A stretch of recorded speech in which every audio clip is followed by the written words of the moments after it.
Hi hello வணக்கம் and welcome to 70mm channel. So இன்னைக்கு இந்த வீடியோவில் நம்ம பார்க்க போகிற இன்ட்ரெஸ்டிங்கான ஒரு காசிப் என்ன அப்படின்னு பார்த்தீங்கன்னா, ரம்யா கிருஷ்ணனுக்கு இது ரொம்ப பெருசு அப்படின்னு சொல்லி யாரும் அவர்கிட்ட வாலாட்ட முடியாது அப்படின்னு சொல்லி பிரபல நடிகர் வந்து ஒரு விஷயத்த வந்து சொல்லியிருக்காரு. ஸோ என்ன விஷயம் அப்படின்றத நம்ம டீட்டெயிலில் வீடியோக்குள்ளே போய் பார்க்கலாம். தமிழ் சினிமாவில் ரஜினியை எதிர்த்து நடித்த ஒரே நடிகை ரம்யா கிருஷ்ணன் தான். ஸோ படையப்பாவில் நீலாம்பரி அப்படின்ற கேரக்டரில் சினிமா ரசிகர்களால் மறக்க முடியாத ஒரு சீன் இந்த ஒரு படம் அப்படின்னு சொல்லலாம். ஸோ அந்த கேரக்டரில் நடிகை மீனா வந்து நடிக்க ஆசைப்பட்ட போது அதில் வந்து ரம்யா கிருஷ்ணன் நடிச்சாதான் சரியா வரும் அப்படின்னு சொல்லி ரஜினியே மீனா வந்து வேணாம் அப்படின்னு சொல்லி ஒதுக்கியிருக்காரு. ஸோ அதுக்கப்புறம் வந்து பாகுபலி படத்தில் ராஜமாதா அப்படின்ற கேரக்டரில் ஒரு சூப்பரான போல்டான கேரக்டர். ஸோ அந்த கேரக்டர் வேறு யாரும் பண்ண முடியாத அளவுக்கு இமேஜினேஷனில் இவர் வந்து போய் உட்காந்துட்டார். ஸோ இப்படி ஆளுமையான கேரக்டரில் நடித்த நடிகை ரம்யா கிருஷ்ணன் பஞ்சதந்திரம் படத்தில் மரகதவள்ளி அப்படின்ற ஒரு கேரக்டரில் சூப்பரான ஒரு கால் கேர்ளாக வந்து நடிச்சிருப்பாரு.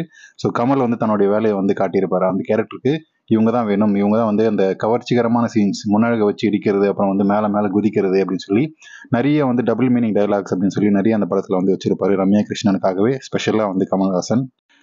ஸோ தன்னுடைய நடிப்பு மட்டும் இல்லாமல் தன்னுடைய கவர்ச்சியின் மூலமாக வந்து தமிழ் சினிமா மட்டும் இல்லாமல் தெலுங்கு சினிமாவே வந்து தன்னுடைய கட்டழகு மேனியால் கட்டி போட்டவர் தான் சொல்லலாம். ஸோ தமிழில் கவர்ச்சி காட்டினார் அப்படின்னு சொல்லி சொல்கிறவங்க எல்லாருமே தெலுங்கில் அவர் காட்டக்கூடிய கவர்ச்சியை போய் பார்க்கணும். ஆடை இல்லாத கவர்ச்சி, பிக்னி கவர்ச்சி அப்படின்னு சொல்லி தெலுங்கில் யூஸ் பண்ணி தள்ளிட்டாங்க நடிகை ரம்யா கிருஷ்ணன். ஸோ அவர் வந்து அந்த மாதிரியான ஒரு கவர்ச்சி காட்டி தான் பெரிய லெவல் நடிகை வந்து மாறினார். ஹிந்திலையும் வந்து நிறைய முத்த காட்சி, படுக்கரை காட்சியெல்லாம் வந்து நடிச்சிருக்காரு. ஸோ ரம்யா கிருஷ்ணன் தெலுங்கு பட டைரக்டர் ஒருத்தர் வம்சி அப்படின்ற ஒருத்தரை காதலிச்சு கல்யாணம் பண்ணிட்டாரு. ஸோ அதுக்கு முன்னாடி அவர் நடிகர் கமல்ஹாசனுடன் லிவிங்கில் இருந்ததாகவும், அதுக்கப்புறம் வந்து ஒரு சில பேரோட வந்து லிவிங் ரிலேஷன்ஷிப், காதல் அப்படின்னு சொல்லி அவருடைய வாழ்க்கையை திசை மாறி போயிட்டு இருந்த போது தான் வம்சி வந்து கல்யாணம் பண்ணிக்கிட்டாரு.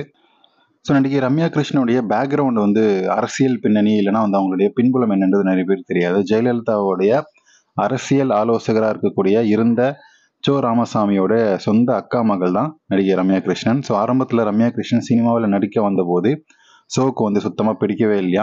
ஸோ அதிலும் வந்து அவர் வந்து படுமோசமான கவர்ச்சி காட்சிகள் எல்லாம் வந்து குத்தாட்டம் போட்ட ஐட்டம் நடிகைகள் மாதிரி ஆடிட்டு இருந்ததை பார்த்து அவர்கிட்ட பல வருஷமாக வந்து பேசவே இல்லாமல் இருக்காரு சோ. அதுக்கப்புறம் வந்து ஒரு காலகட்டத்தில் சோவுக்கு வந்து நிறைய புரிய ஆரம்பிக்குது. நடிகர் ரம்யா கிருஷ்ணன் ஒரு பெரிய ஆளாயிட்டாரு. அப்புறம் வந்து அவருடைய பணம், அவருடைய புகழ் சொல்லி உச்சிக்கு போனதால அப்புறம் ஒரு வழியாக சமாதானமாகி பேசியிருக்காங்க.